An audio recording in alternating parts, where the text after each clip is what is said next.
All right, I just turned it on. I thought I already had it on. Let me see here. Judges chapter 6. We'll start in verse 1, and as the screen says, we'll see how far we make it. And we'll go fast forward as well. So we are done with the story of Deborah and Barak, which is 2 chapters. And so we're starting to see how these narratives seem to be getting longer.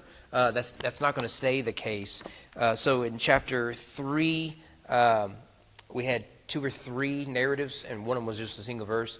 Chapter 4 and 5, we have a longer narrative, a narrative with a poem. And now in chapter 6, we get the narrative of a single judge that lasts for 3 chapters.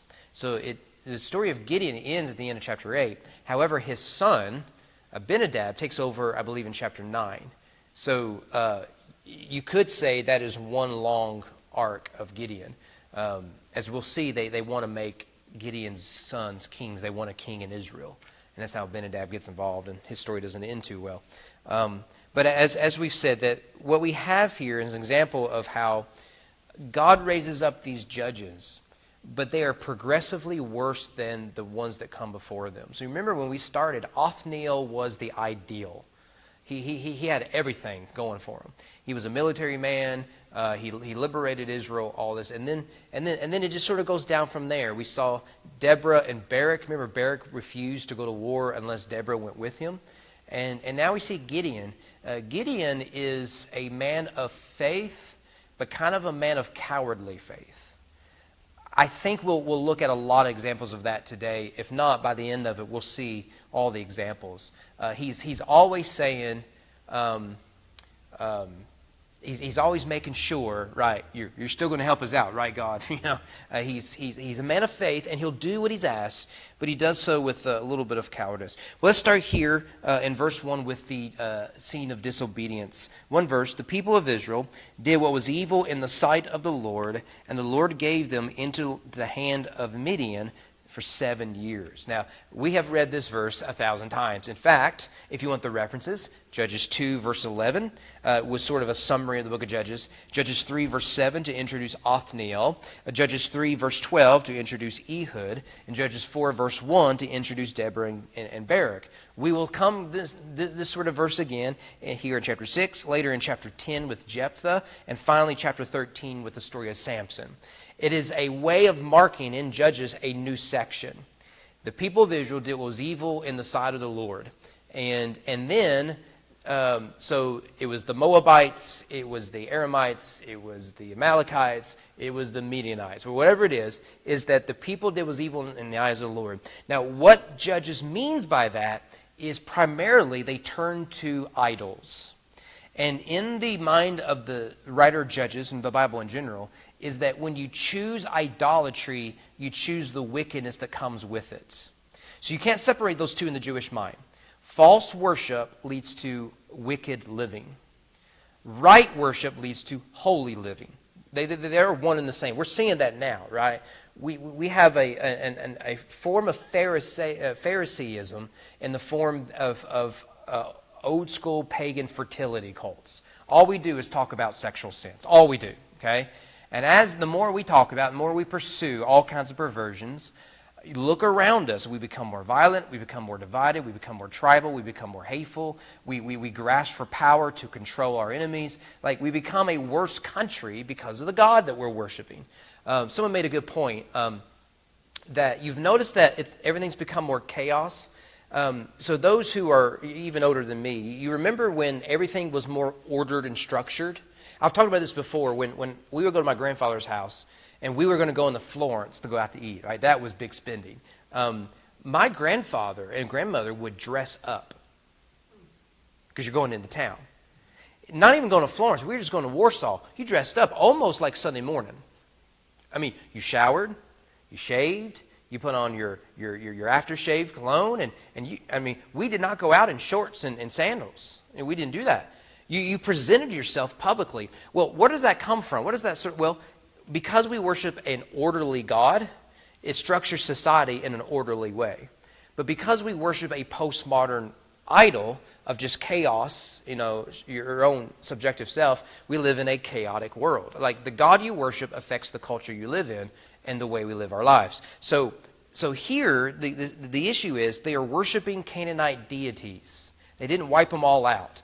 They're worshiping Canaanite deities. Therefore, what they are doing is wicked, because false worship leads to false living in rebellion. So, as we've seen, the same pattern, we've talked about this every week, disobedience leads to discipline. So we see there at the end of verse 1, going on to verse 2, that the Lord raises the Midianites to overpower and oppress them. Let's start in verse 2. The hand of Midian overpowered Israel, and because of Midian, the people of Israel made for themselves the dens that are in the mountains and the caves and the strongholds. For whenever the Israelites planted crops, the Midianites and the Amalekites and the people of the east would come up against them. They would encamp against them, devour the produce of the land as far as Gaza, and leave no sustenance in Israel, and no sheep or ox or donkey. For they would come up with their livestock and their tents. They would come like locusts in number. Both they and their camels could not be counted, so that they laid waste the land as they came in. And Israel was brought very low because of Midian. And the people of Israel cried out for help to the Lord.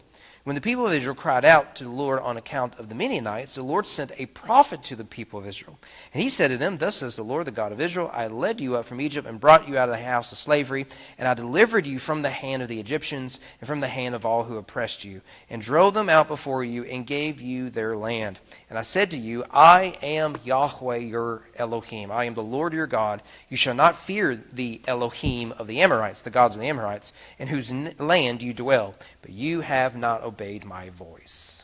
So, the Midianites are raised up by God. Notice the pattern in Judges, that it is God who raises up the nations to judge Israel, which means he is sovereign over those nations. This is a clear biblical theological statement. So, under Othniel, you had the Cushan Rishathaim. Ehud had to deal with the Moabites. Shamgar dealt with the Philistines. Deborah and Barak dealt with the Canaanites. And now Gideon is dealing with the Midianites. So they are surrounded by enemies. And a lot of these people are representing specific tribes. And so we'll get to Gideon's is from Manasseh. So here come the Midianites, and they are oppressing them. Now, so far, this oppression is the worst. Because this oppression, it is political, it is military, right? They have camels, and they come, and they threaten and all that sort of stuff. So it is the use of power, often through the means of political military power. But the main source of oppression is economic. They come to steal like locusts. So let's start here. Let's talk about the Midianites. Who are these cats, okay? Because I know when you read the Bible, you're like, who are these people?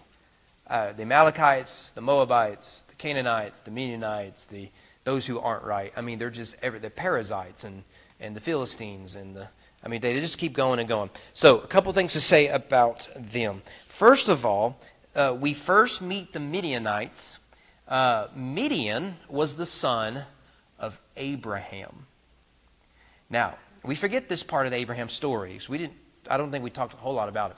The story of Abraham is Abraham's got Sarah, right? But he uses his servant girl, and that's where you get Ishmael.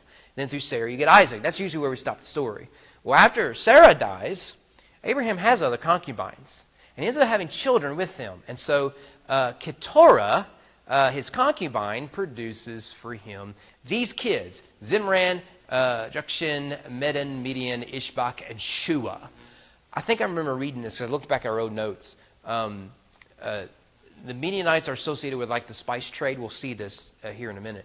And these names seem to be somewhat associated with that sort of trade. I think I remember seeing that right. But this is the genesis of the Midianites. So pause here. Who are the Midianites? Midianites are the half-brothers of the Israelites. So much like the Edomites from, the Ishmaelites are the half-brothers of Israel, so are the Midianites. So as you can imagine, throughout the Bible, this is a love-hate relationship. Right? They are half-siblings. So at times they're buddies, at times they loathe each other. I have a biological brother and sister. There were times growing up we absolutely loved each other. There were times growing up, we despised each other, you know? And there were times when they didn't do anything wrong, I just thought they should get in trouble that day. And they did it to me, you know? So we get this. This is the conflict. So what we have here is another type of Cain and Abel situation. Two brothers going at each other. Later, so this is chapter 25, verse 2. What Abraham ends up doing is casting these sons of his to the east. So we get this in verse 6. The sons of his concubines, he gave them gifts and he sent them away eastward to the east country. Now, you remember he did the same thing with Ishmael and Hagar because the land is for Isaac and his descendants. Now, remember in Genesis, to go east is to go away from the Lord. So when you leave the garden, you go east. Cain went east. We see this pattern over and over, particularly in Genesis. Now, I want you to notice this. Chapter 6, verse 3 of Judges. Whenever the Israelites planted crops, the Midianites and the Amalekites, they're showing up. Those are, they're bad guys. And the people of the east.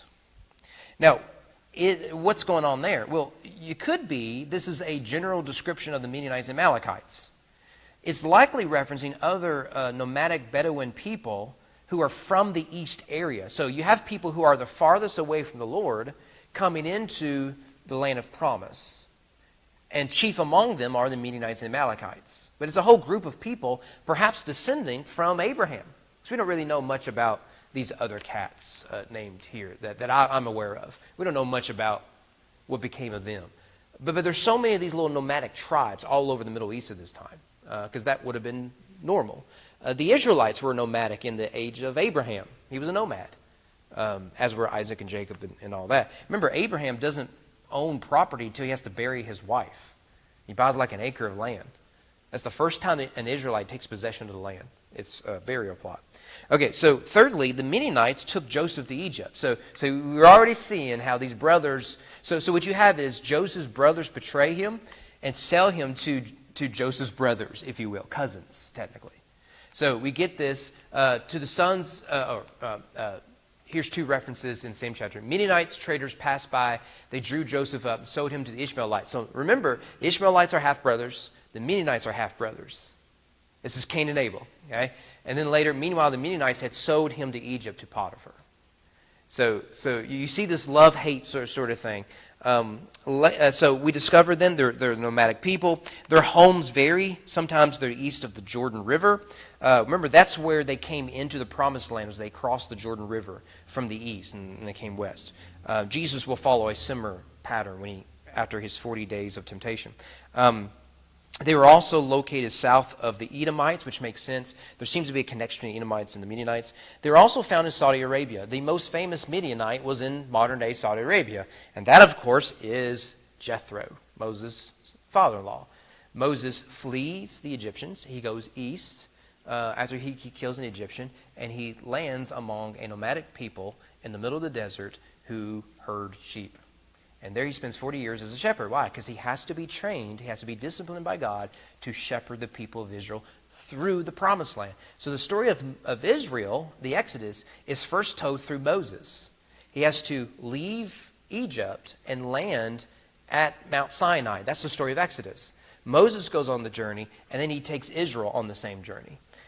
So Jethro is important. So and because Moses marries Zipporah, the daughter of Jethro, the chief, that means that Moses marries into the Midianite tribe. Right? And then that makes sense in the biblical narrative. So there are the descendants of Midianites in Israel. This may be one of the reasons why it's the line of Aaron that becomes the line of priests, not Moses. Because they're both sons of Levi. Anyway, so Jethro proves to be I just did a lot of skipping here. He was a guide for the Israelites in the wilderness. You remember that it's Jethro, the Midianite, who says, hey, Moses, I think you're overdoing it. You need to delegate. You need elders and all that. That was Jethro. It's in Exodus. Here in Numbers, he organizes some more to guide them. However, it isn't long. This is Numbers 10. By chapter 25, the Midianites partner with the Moabites to seduce Israel into immorality and the pagan worship at Baal Peor. I believe this is part of the Balaam the seer narrative. Oh, by the way, if you're interested in this, we have found evidence in multiple places of Balaam the seer outside of the Bible, archaeologically. Google it. It's fascinating. He existed. Like, here it is. You know, we have that. It's really cool. So what happens is Moses declares war on the Midianites and says, we're not going to stop till you're all wiped out. Let me give you just some biblical references here. Moses spoke to the people saying, arm men from among you for the war that they may go against Midian to execute the Lord's vengeance. That seems pretty serious. This shows up in, I took it out, Joshua 13 as well. This language of war against the Midianites shows up in Joshua. One last thing. What we have here in Judges 6 is really the penultimate reference to the Midianites. They really only show up one other time in any prominent way. It's the story of Solomon. It's very brief. Basically, Midian harbored Solomon's enemy, Hadad. And so they start to fade away after the Gideon story, but they do show up in this one other area. So here's the gist. With friends like these, who needs enemies, right? These are people who can trace their genealogy to the same source, and yet they hate each other. This is a Hatfield-McCoy sort of situation.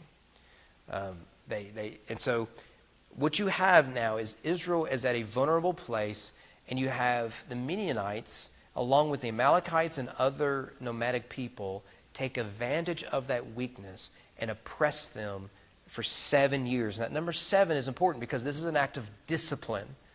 And that time of discipline must be completed. And it took 7 years for them to realize that they must repent and turn to the Lord. So, as we said, the Midianites oppressed them, yes, politically and militarily, but really economically. So notice the language here in verse 2. They made for themselves dens that are in the mountains, caves. These are strongholds. In verse 3, they would plant crops, but then the Midianites, Amalekites, people of the east would come against them. And they would, verse 4, encamp against them, devour the produce of the land. So this is the language of a wild animal. And would leave nothing for them, no sustenance, no sheep, no ox, no donkey, nothing. And notice the language, verse 5, is that of locusts.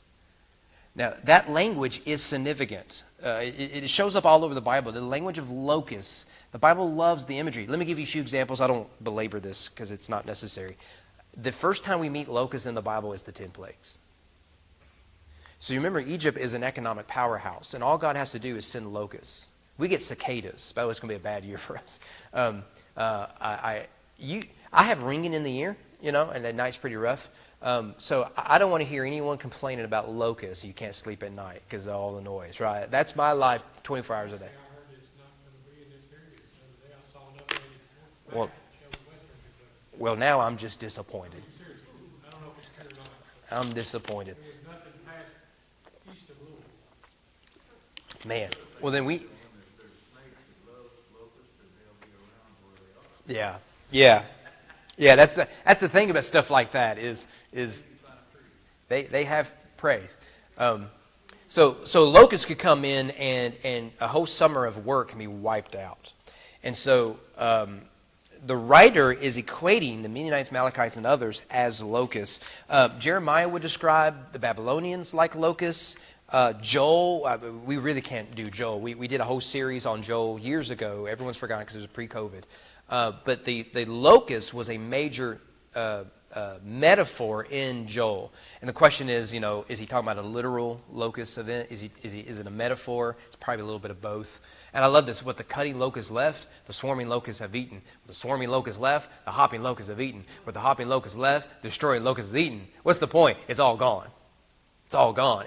So imagine you have a refrigerator full of food and a bunch of teenage boys come in, right? What teenage boy 1 didn't eat, teenage boy 2 devoured. What teenage 2 boy didn't devour, teenage 3 boy, he came and got. And that's what the locusts are doing. Now, this could be literal locusts, could be metaphoric.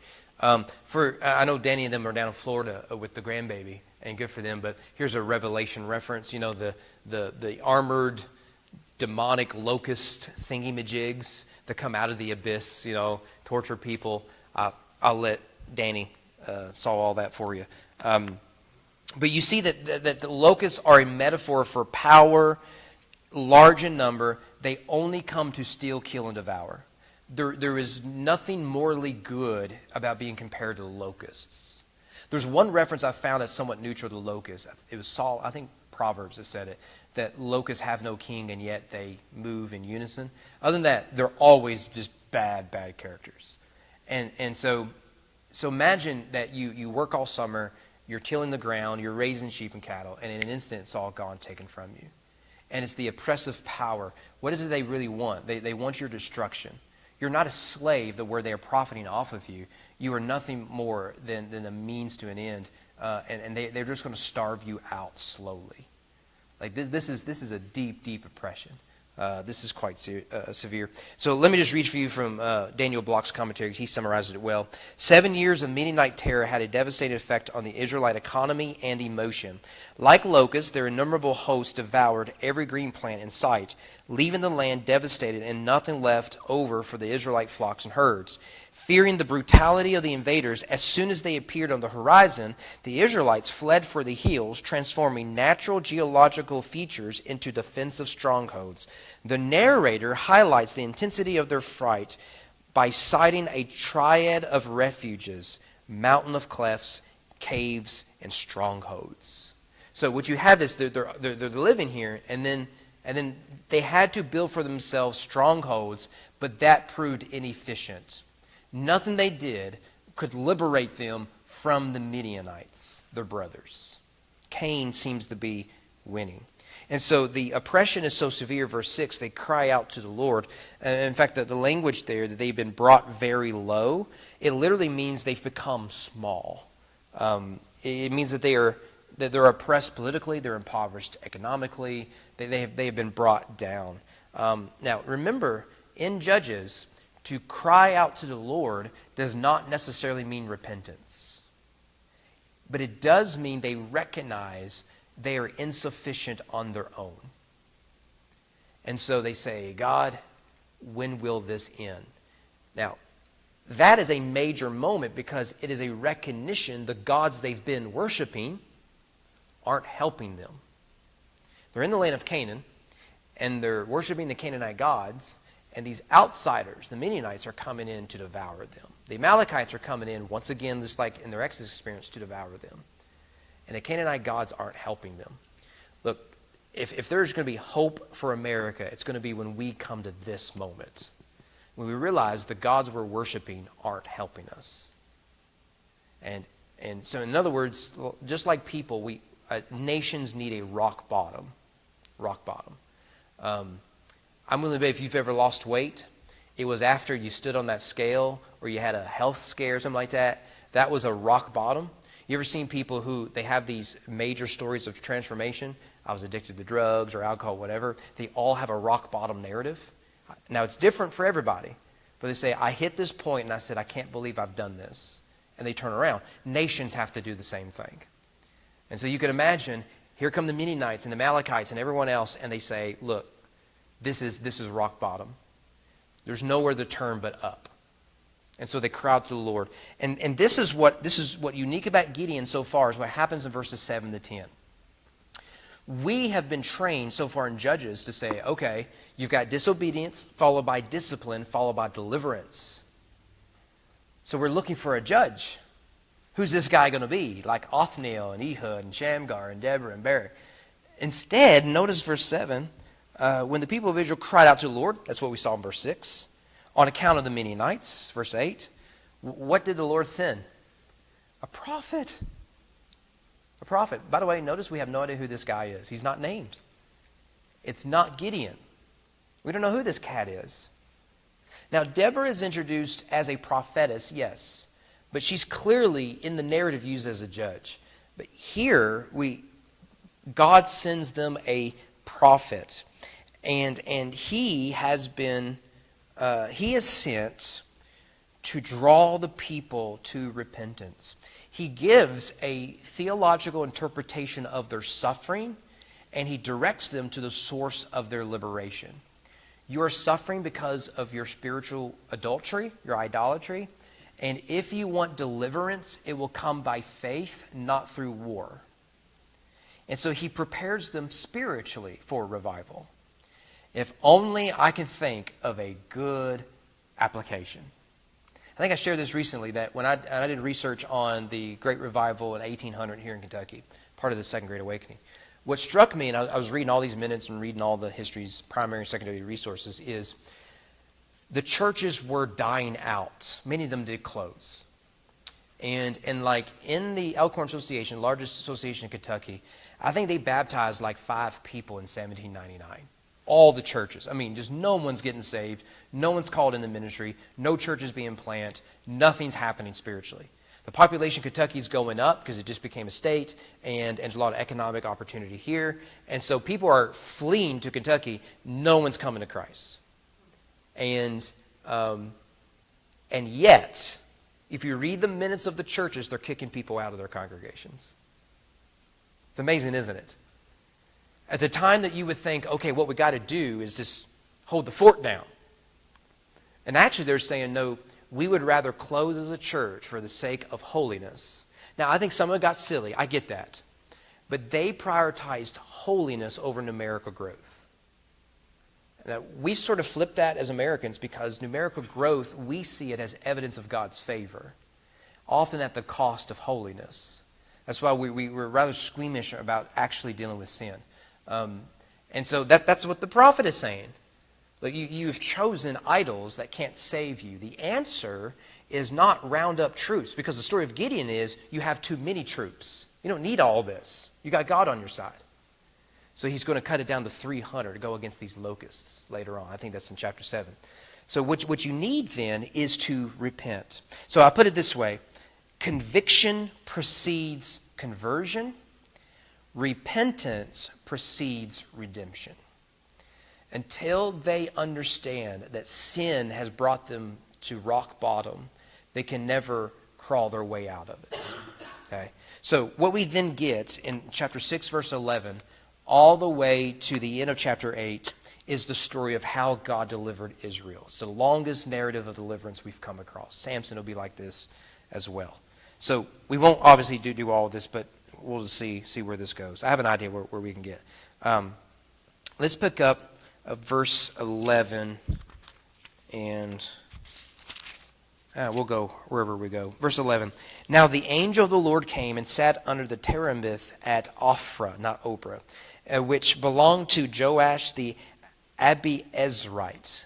In Hebrew, you got to pronounce every letter, and that drives me crazy. We English speakers, we just skip letters for the fun of it. The word comb, I don't know why the B's there. Probably blame the French. But don't worry about it. Ignore it, you know. No. What's that? Okay, no. Yeah, no, yeah. Knee. So I don't know if you've ever, I know Miss Mary has, and Stephanie, you probably have, like, help teach little kids how to read. You will spend most of your time explaining that everything you've told them was a lie.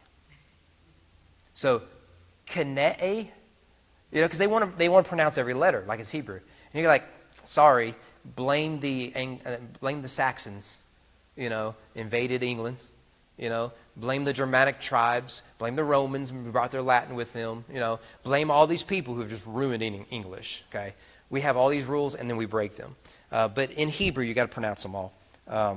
So Joash the whateverite, while his son Gideon, there he is, was beating out wheat in the winepress to hide it from the Midianites. So I want to pause here, just a couple things. We'll see where we get. First of all, we meet the angel of the Lord. We've talked about him quite a bit, especially in our study of Genesis, a little bit in Judges. I think this is the pre-incarnate Jesus, and this passage will show us a reason why, or some reasons why. We first met him in Judges in chapter 2 in the introduction. He's mentioned in passing in the Song of Deborah, chapter 5, and will later show up and mention 8 times the story of Samson. He's mentioned 4 times here, 8 times the story of Samson. That's chapter 13. So he is a prominent figure. It's possible the angel of the Lord shows up with Joshua. Remember the commander of the Lord? And Joshua says, which side are you on? And he says, I'm on the Lord's side, That's probably the angel of the Lord. So he is a prominent figure. I think it's the pre-incarnate Jesus. Now, notice that the angel of the Lord comes and sits under a specific tree, the terebinth at Ophrah. We'll see this here in a minute, that the author writes from the perspective of knowledge. The Bible does this all the time. So later the writer will say, this place is still named this to this day, right? We still got the same name. This is the genesis of that name. So that tells us this, that the original writer, this story was written shortly after the events. However you may define shortly, maybe 100 years. And so there seems to be a rather early reliable. But notice it's the terebinth tree. It's almost as if you say, you know what tree I'm talking about? That tree. In Breckinridge County, there was a giant rock up on a hill. I wish I could remember what it's called now. The donut lady ended up buying it, and she turned to a real estate place. She stopped selling donuts. But you can go there. It's a big old giant rock. And so people would call it that name. And it took me years to figure out what they were talking about. Because they never said, hey, right down the road from where you live, to your right, you look at the hill, big giant rock. They never said that. You had to know it by its name. I can't remember what it is now. That's what this tree is. And so the angel of the Lord is under that specific tree, which gives the impression the story has been passed down. Now, this sort of tree, and there's some significant debate of what sort of tree this is, but it's likely an oak. And so I did a word study. You may find this stuff boring. I don't know. What's interesting is there are significant events that happen under oak trees and trees like this. Let me give you a few examples. The first one that came to mind, Genesis 13. Abram moved his tent and came and settled by the oaks of Mamre. Remember this? This is when he really starts to take possession of the land. The calling's in chapter 12, and here he builds an altar to the Lord. And this becomes a place of worship and refuge for the patriarchs. In 2 Samuel, Absalom is killed, right? His hair gets caught in one of these trees. It's the terebinth tree, I believe. It is oak. It says oak. Yeah. I'm thinking it's the same word translated here as terebinth. I could be wrong. Finally, let me give you one more example.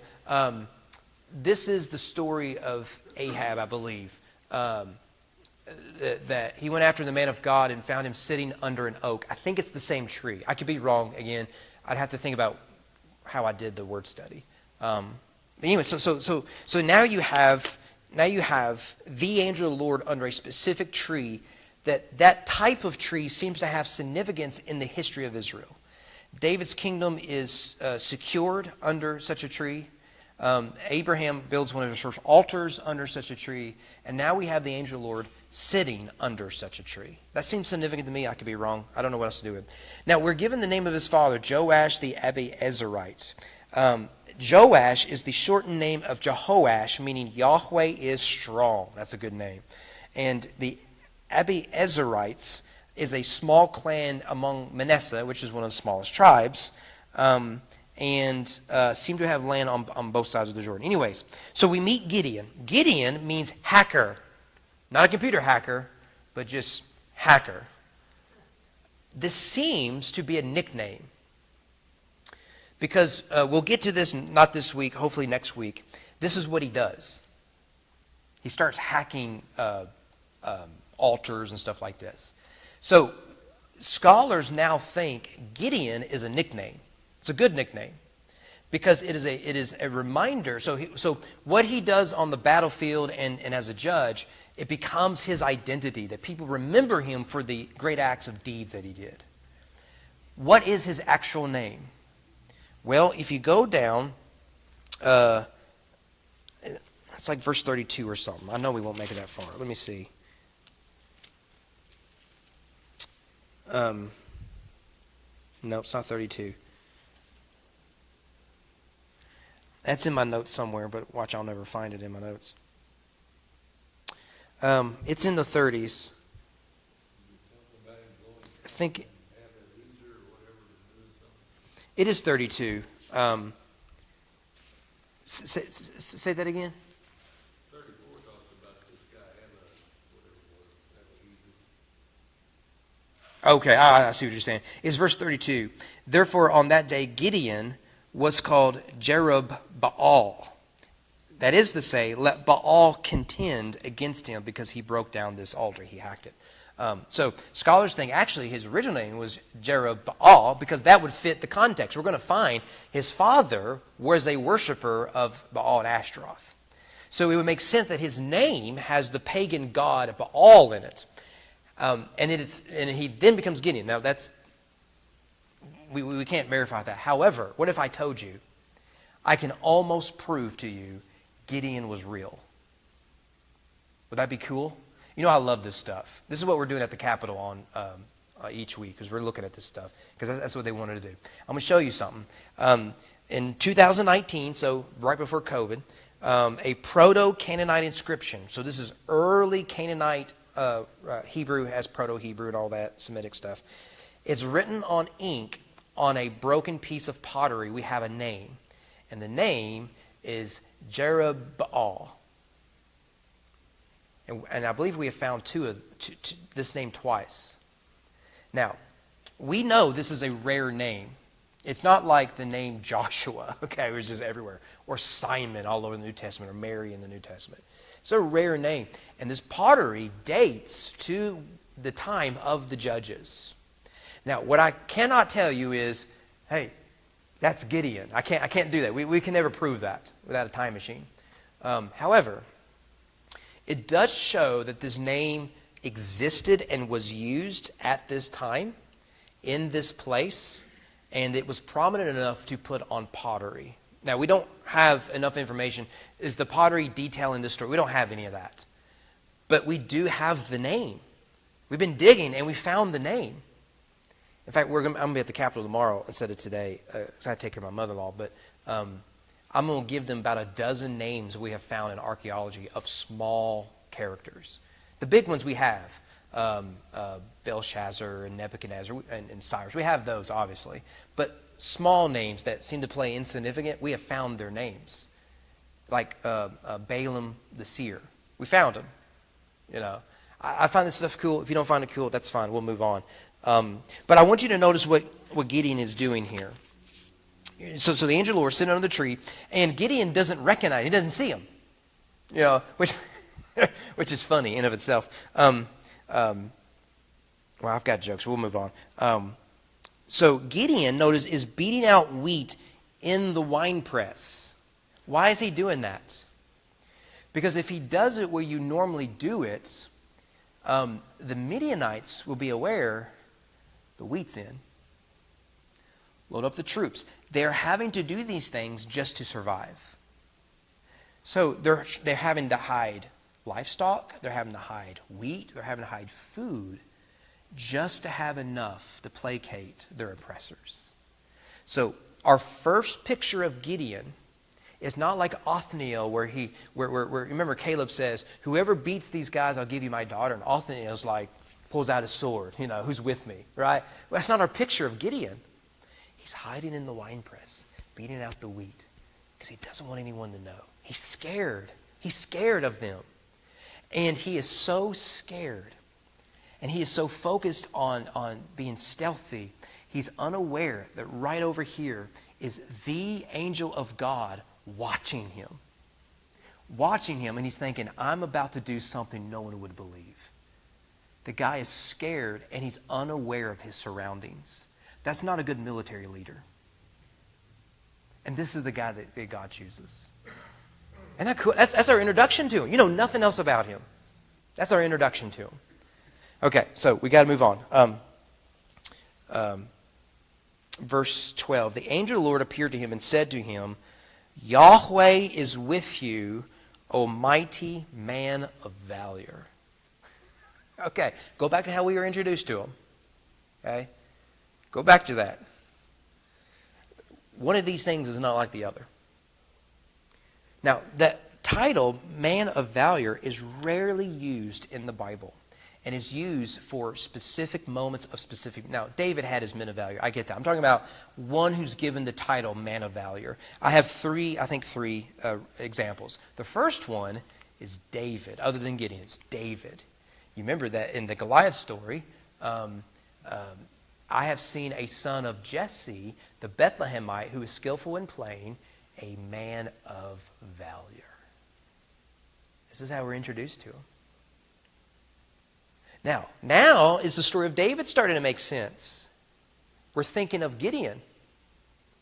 You would not have picked Gideon out to be the guy who's going to rescue Israel or the tribe of Manasseh. Nor would you have picked David out. That's the whole point of chapter 16. Chapter 17, he beats Goliath. Chapter 16, he's out there with the field because he's the short dude. You know, he didn't look the part to be king. He's not a giant like Saul and David's brothers. The other one is 2 Kings 5. Naaman, so remember Naaman gets leprosy and Elisha has to heal him. Naaman, commander of the army of the king of Syria, was a great man, his master in high favor, because by him the Lord had given victory to Syria. He was a mighty man of valor, but he was a leper. What a great contrast now that we see that. One more, 2 Chronicles 17, of Benjamin. Eliada, a mighty man of valor with 200,000 men armed with bow and shield. We referenced this when we looked at Ehud and his ambidextrous, that the Benjaminites were known to use their left hand, and so they could shoot arrows and stuff. Well, this guy, we don't really know anything else about him. He is among the few men in the Bible who is said to be a mighty man of valor. Now, with all that said, why does Gideon get this title here? Some say what the angel of the Lord is doing is flattery. Flattery. Look, I coach middle school boys, and I've learned flattery will get you far. It will get you so far, okay? Because eventually reality hits their pride. But it'll get you started. Maybe it's flattery. Maybe it's prophetic. You don't see it now, but I see it. You are a man of valor. Maybe, perhaps, the angel of the Lord is acknowledging, I think it's what you're getting with David, acknowledging certain skills that he has developed over the years that have prepared him for this moment. Like Moses, as a prince of Egypt, as a shepherd of the Midianites, prepares him to be the deliverer of Israel. David, who is slaying lions, tigers, and bears, prepares him to slay Goliath. Maybe Gideon's experience, whatever those might be, we don't really have much detail. Maybe Angel Lord is saying, okay, you've done all the little stuff now. Now you're ready. This is like the Karate Kid. Wax on, wax off. Now you're ready to, do the defensive stuff. Maybe that's what's happening. We don't know. But notice what Gideon says to the angel of the Lord. Please, my Lord, verse 13, if the Lord is with us, if Yahweh is with us, why then has all this happened to us? And where are all his wonderful deeds that our fathers recounted to us, saying, did not the Lord bring us up from Egypt? But now the Lord has forsaken us and given us into the hand of Midian. You can both hear he has listened to the prophet. You can also hear he did not listen to the prophet. The prophet said, I'll tell you why you're in this situation. The Lord has handed you over to the Midianites because you deserve it. Repent, and you'll be liberated. Gideon's question is one of the most common issues I see with believers. If we suffer, God has forsaken us. Therefore, why should I come crawling back? Where is he? Look here, I'm over here in the wine press of all places, trying to get this wheat out before the Midians find out. We're starving to death. It's been going on for nearly a decade. Where's God been all this time? This is the question. You've heard me tell the stories before. How many people you do the funerals and you think you will never step foot in a church again because you think your suffering is because God didn't give you what you think you deserve. But the prophet made it clear that their suffering is discipline, but repentance will bring about deliverance. Now, notice what the angel of the Lord does. Verse 14. Oh, look at this. And Yahweh turned to him. Is that what your Bible say? And the Lord? In all caps? Do you even have anything different? I'm in a message to see the Septuagint, which is the Greek translation, one of the first translations of the Bible, which is what Jesus would have used in Paul and all them. It actually says angel of the Lord. But the Hebrew manuscripts doesn't say angel of the Lord. It just says Yahweh. So we get this, and I don't want to nerd out. In Exodus, what do you got? The message says, but God faced them directly. So it just comes and says God. So you see the predicament here, right? So it's clearly the angel of the Lord who speaks. But here it says God is speaking. Yahweh, the divine name. Which is it? And biblically, we would say it's both.